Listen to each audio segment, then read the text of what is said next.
Hola,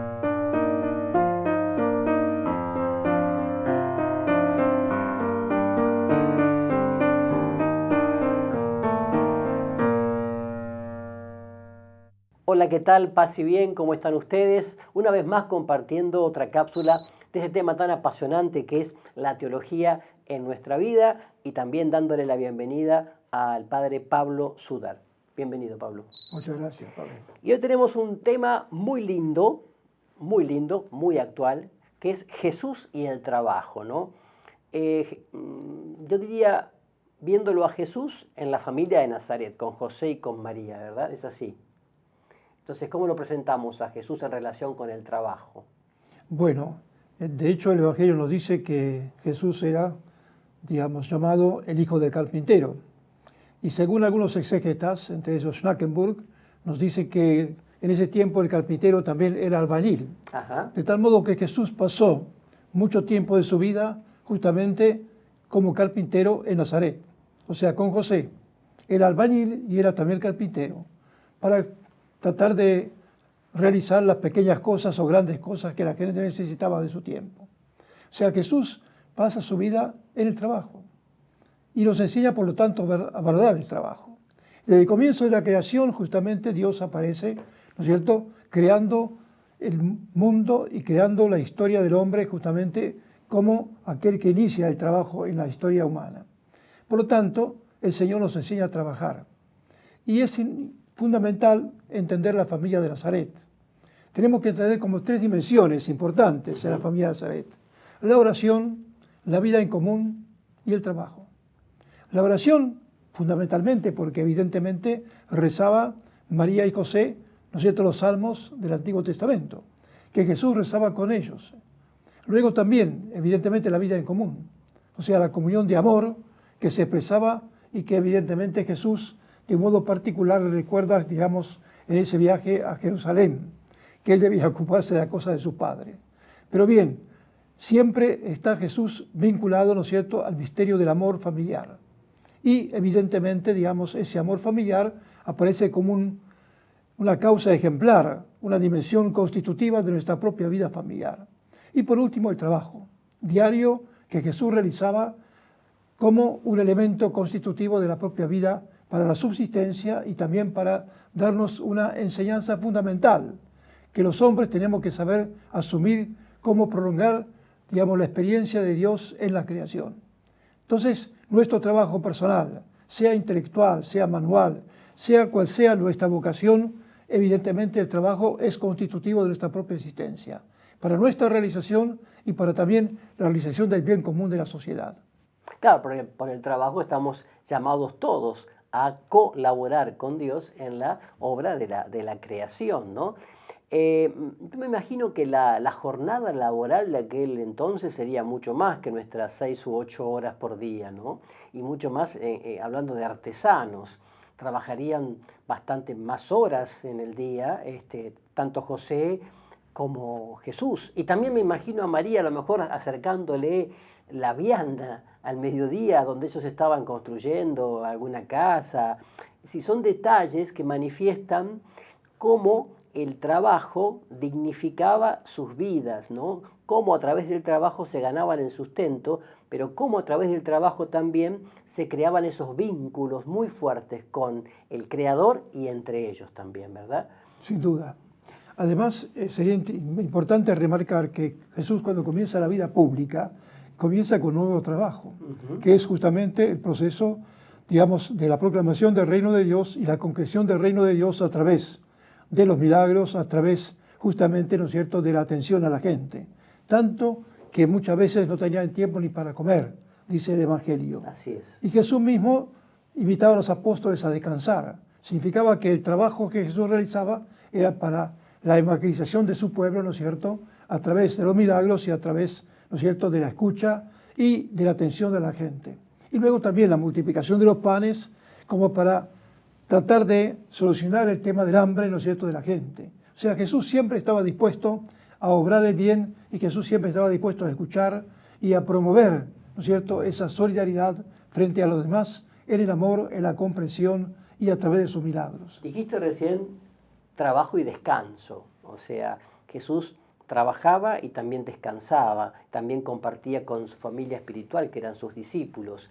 Es todo un tema que a través de los siglos, y sobre todo en el segunda mitad del siglo XIX, todo el siglo XX, todo el tema de los derechos del trabajador, ¿no? Derechos a menos horas de trabajo, derechos al descanso, al domingo, ¿no? Como día de descanso, también todo el tema de la remuneración, ¿no? Todo esto que sigue siendo una, ¿cómo decir?, como una especie de carbón ardiente. ¿Por qué el tema de la injusticia, el tema, sobre todo en nuestros países de América Latina, está muy pendiente, ¿no? Está muy candente también, ¿no? Sin duda. Por eso digo que el Evangelio siempre debe inspirar de algún modo, ¿no es cierto?, nuestra propia relación de justicia social dentro de lo que es las relaciones laborales. Y en ese sentido la Iglesia, muchos no lo saben, pero siempre ha tratado de acompañar a los más débiles.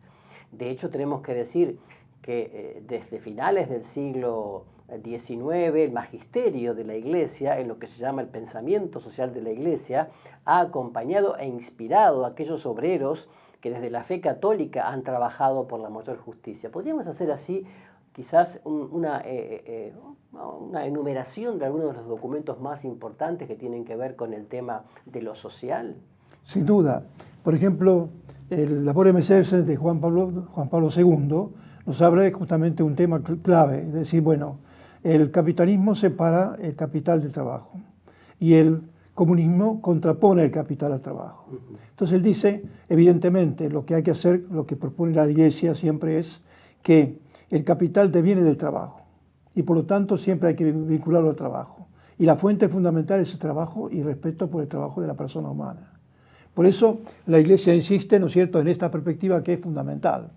Digamos, no se puede pensar un capital independiente del trabajo humano, sino que todo capital debe venir para un mayor trabajo y para una mayor, digamos, promoción de la persona humana que trabaja. También por eso la Iglesia, sobre todo en los últimos años, ha recalcado mucho que el asistencialismo no ayuda, sino la promoción de la persona para que él mismo encuentre su camino de no solamente de subsistencia o de asistencia en lo inmediato, sino también de desarrollo de su personalidad, de sus carismas, de sus talentos, de sus dones en un trabajo, porque vivir de dádivas es algo muy pobre, muy pobre. Las dádivas no sirven, serán algo en lo urgente quizás, pero no en lo que sea el desarrollo de una vida. De ahí la importancia de no quedarnos en un mero asistencialismo, sino en la promoción integral de la persona. Que también por eso la Iglesia, sobre todo con Juan XXIII en su Mater Magistra, acompañó el desarrollo de las cooperativas, ¿no?, que fueron tan importantes en la vida de nuestro país cuando llegaron los inmigrantes. Esa solidaridad demostrada desde la fe en el desarrollo de las cooperativas, que fueron fundamentales. Digo fueron porque después murieron, ¿no? Y así otras cosas más.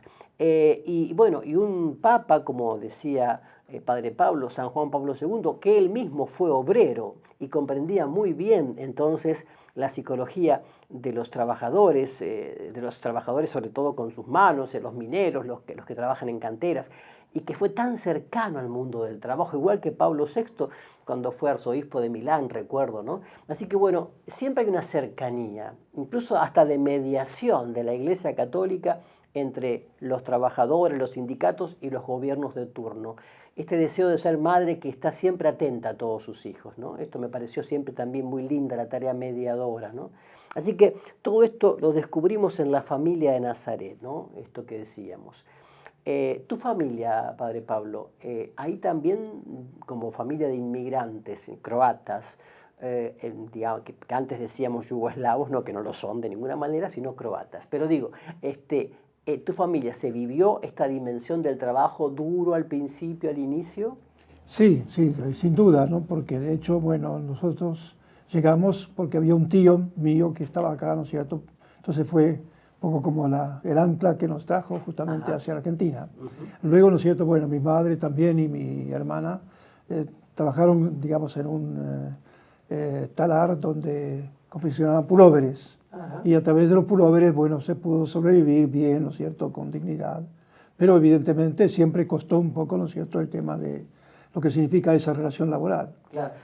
que voy a decirte un chistecito. Así que, claro, si tu familia trabajaba con la lana, con razón vos sos un cura con olor a oveja.